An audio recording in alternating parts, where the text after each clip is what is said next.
A reading from the Holy Gospel according to Luke, chapter 14, verses 12 to 14. The passage is taken from the Message version of the Bible. Then he turned to the host. The next time you put on a dinner, don't just invite your friends and family and rich neighbors, the kind of people who will return the favor.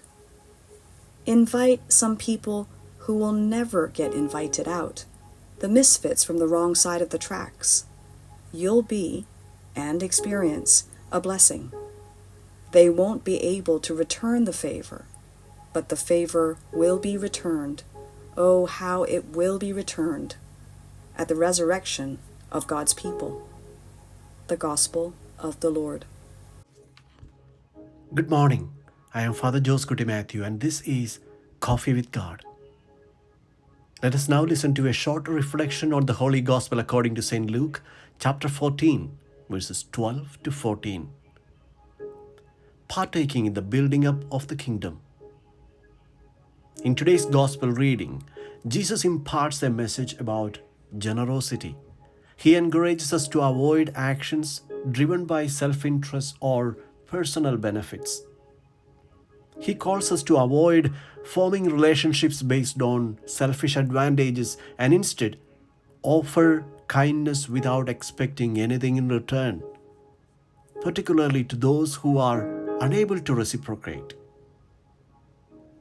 This approach captures the core of Christ's teachings, sharply contrasting with the self-serving mindset often found in our society today.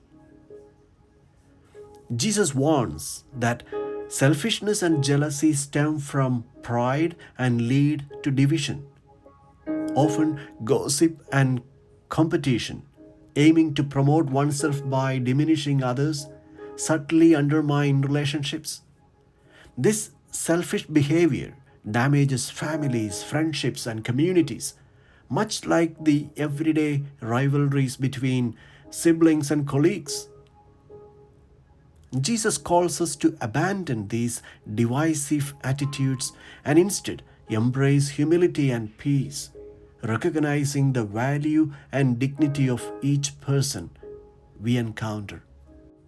True discipleship means following Christ's example of gratuitous love, doing good without expecting anything in return.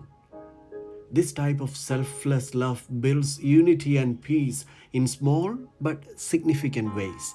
Pope Francis reminds us that peace and harmony begin within our own hearts, homes, and communities.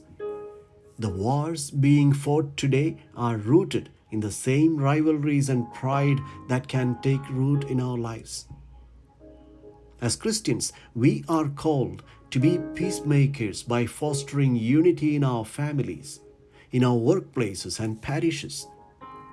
When we act from a place of sincere love and selflessness, we contribute to a culture of peace that radiates outward, touching and even farthest corners of the world.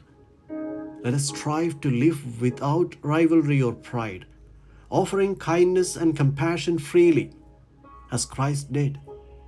In doing so, we participate in building the kingdom of God, one act of selfless love at a time.